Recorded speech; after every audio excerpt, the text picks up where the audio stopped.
राजू अपने घर के आंगन में आम के दरख्त के नीचे अपने पापा के साथ बैठा होता है।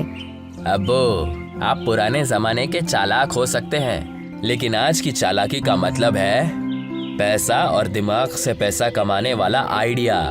आप तो खेत खलियान में ही अटके हैं। बेटा, होशियारी का मतलब होता है बिना लड़ाई की जीत और बिना शोर के हल। पैसा बहुत लोगों के पास होता है, लेकिन अक्ल सबके पास नहीं होती। तो फिर आप करोड़पति क्यों नहीं हुए? अभी तक वही पुरानी खाट, वही चाय की प्याली। तभी राजू की माँ चंपा ताई बाहर आती हैं। राजू, कोई अपने पापा से ऐसे बात करता है? तेरे पापा ने न जाने कितनों की मदद की है। ठीक है अम्मी, अब आप दोनों देखिएगा, कस्बे में पिज्जा का रेस्टोरेंट खोलूंगा और असली आइडिया क्या होता है ये बताऊंगा। कस्बे में पिज्जा, लोग यहाँ भरता रोटी खाते हैं बेटा। अब आप पीछे हट जाइए, मैं खेत बेचूंगा और कुछ बड़ा करूंगा। ये सुनकर चंपा ताई अपने पति गणेश से कहती है, सुनिए जी, एक बार बेटे को वो करने दीजिए जो उसका ख्वाब है। चारपाई पर बैठा सरपंच बलिया सिंह होता है। अरे गणेश, तू अपनी जमीन क्यों बेच रहा है? बेटा कहता है अब खेत नहीं पिज्जा बनाना है। तब तो उसका दिमागी खेत ही उग रहा है, कस्बे में पिज्जा। गणेश मजबूरी में हामी भरता है। एक शहरी वेशभूषा वाली लड़की घर में आती है। अब्बू, मिलिए, ये है नताशा, होटल मैनेजमेंट में मेरी साथी और मेरी होने वाली लाइफ पार्टनर भी।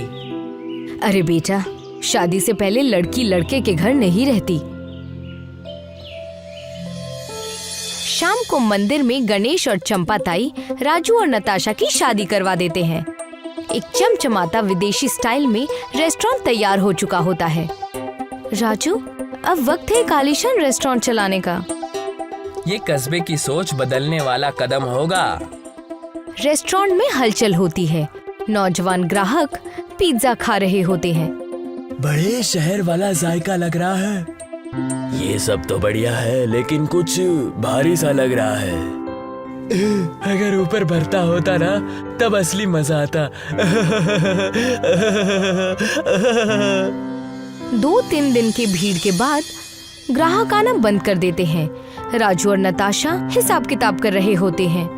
राजू, सारे पैसे खत्म हो गए। इंग्रेडिएंट्स खरीदने के लिए भी अब नहीं बचे। सब लगा दिया रेस्टोरेंट में। अब राजू, अब तो टमाटर पनीर खरीदने तक के पैसे नहीं हैं। हम वेटर को तनख्वाह कैसे देंगे? कस्बे वाले इतने पिछड़े होंगे, सोचा नहीं था। तभी राजू के गांव का बलराम एक शातिर मुस्कान लिए हुए आता है। क्या बात है राजू, तुम्हारे चेहरे पर ये फिक्र की लकीरें क्यों छलक रही है? अब आपको क्या बताऊं बलराम भैया, अब्बू का खेत बेचकर हमने आपकी ही जमीन खरीदी थी और सोचा था कि पिज्जा रेस्टोरेंट कस्बे की मार्केट में धूम मचा देगा। 2-3 दिन तक तो सब कुछ ठीक चला, लेकिन पता नहीं क्यों ग्राहकों ने दफतन आना ही बंद कर दिया। और अब हमारे पास बिल्कुल पैसे नहीं बचे हैं।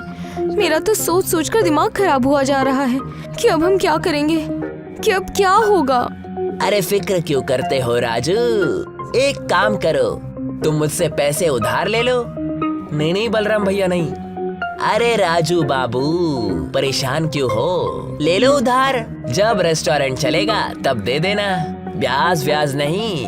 कस्बे में सब अपने ही होते हैं। इतनी दरियादिली क्यों? अरे बेटा, कस्बे के भलाई में दिल खुश हो जाता है। राजू पैसे ले लेता है। चारों ओर सन्नाटा पसरा हुआ था। कुर्सियां खाली थीं, मच्छर उड़ते फिर रहे थे। ग्राहकों का नामो निशान नहीं था। क्या पिज्जा विज्जा पेट ना भरता, जीभ जरूर कट जाती है। हमारे भरते में जो जायका है वो इन टमाटर वाली रोटी में कहाँ। बलराम दूर से रेस्टोरेंट को देख रहा होता है। राजू नताशा के साथ होता है। तभी वहाँ पर बलराम आ जाता है और राजू से कहता है, राजू, मैंने जो तुम्हें रकम उधार दी थी, अब मुझे ब्याज के साथ वापस चाहिए। ये आप क्या कह रहे हैं बलराम भैया? आपने तो कहा था कि आपको ब्याज नहीं चाहिए। तुम होशियार नहीं बेवकूफ हो राजू। आप क्या बकवास कर रहे हैं?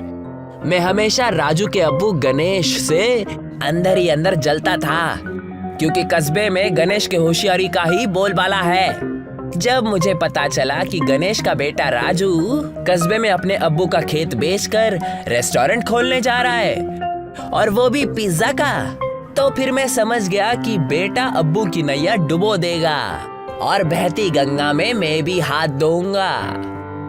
क्या क्या मतलब है आपका? मतलब ये है कि जो मैंने तुम्हें रकम दी थी ना, अगर वो मुझे 1 महीने के अंदर वक्त पर नहीं मिले तो तुम्हारा रेस्टोरेंट और इसकी जमीन मेरी हो जाएगी और फैसला पंचायत करेगा। इतना कहकर बलराम अकड़ता हुआ वहाँ से चला जाता है।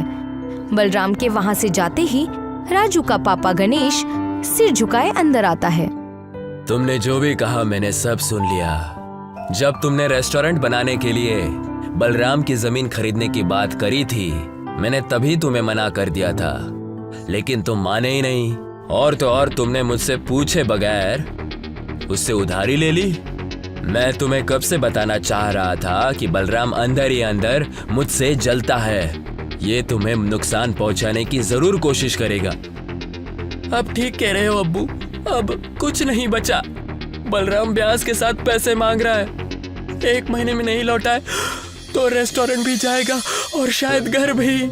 अब तक तुमने अपनी मन की सुनी, अब मेरी बारी है। अब तुम वो करोगे जो मैं कहूंगा। जी अब्बू। कल से किचन में भरता पकेगा, बैंगन वाला, और वही भरता चढ़ेगा पिज्जा पर। नाम होगा भरता पिज्जा। अब्बू, कोई नहीं खाएगा भरता वाला पिज्जा। ये कस्बा है, यहाँ पिज्जा नहीं चलता, लेकिन भरता सबका चाहिता है। दोनों को मिला देंगे तो दिल और जुबान दोनों जीतेंगे। भरता पिज्जा तैयार होता है। कुरकुरा बेस, बैंगन का भरता, देसी तड़का और हरा धनिया। गांव की ममता बुआ पहला टुकड़ा चखती हैं। अरे वाह, जैसे रोटी पर भरता लगाया हो, लेकिन कुरकुरा, मजा आ गया। धीरे धीरे ग्राहक आने लगते हैं। कुछ दिन बाद रेस्टोरेंट में भीड़ होती है। हर तरफ हंसी खुशी का माहौल होता है। हर टेबल पर भरता पिज्जा खाया जा रहा होता है। बिल्कुल घर जैसा स्वाद है। पिज्जा का भी देसी रूप हो सकता है, ये तो कभी सोचा ही नहीं था। राजू और नताशा किचन में बिजी होते हैं। बलराम दूर से रेस्टोरेंट में देख रहा होता है। ये बुजुर्ग गणेश तो फिर से पासा पलट गया। तभी रेस्टोरेंट के अंदर से राजू और नताशा बैग लेकर बलराम के पास आ जाते हैं। बलराम बुरी तरह से चौंक जाता है। राजू वो बैग बलराम को पकड़ाता हुआ कहता है, ये लीजिए तुम्हारे पैसे ब्याज के साथ। और अपनी जिंदगी में एक बात याद रखना, आप किसी से जलन रखकर कभी भी कामयाब नहीं हो सकते हैं। जलन करने वाला अपना ही नुकसान करता है। ये सुनकर बलराम सिर झुकाता हुआ वहाँ से चला जाता है। गणेश खाट पर बैठा होता है। तभी राजू के मोबाइल की घंटी बजती है। हेलो जी, एनडीटीवी से। जी हाँ, भरता पिज्जा भीलापुर से ही आगाज हुआ। राजू, देखो सोशल मीडिया पर ये फूड ब्लॉगर ने हमारा वीडियो डाल दिया है। दोनों हक्के बक्के रह जाते हैं। एक बड़ा आयोजन होता है। सब गांव वाले जमा होते हैं। मंच पर राजू और नताशा खड़े थे और नीचे गणेश और चंपाताई।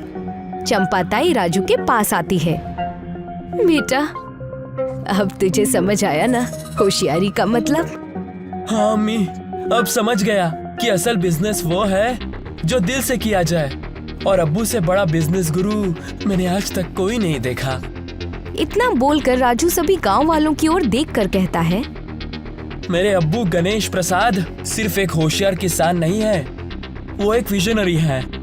आज भरता पिज्जा जो भी है उन्हीं की सोच का नतीजा है। भीड़ तालियों से गूंज उठती है। गणेश अब भी खाट पर लेटा होता है।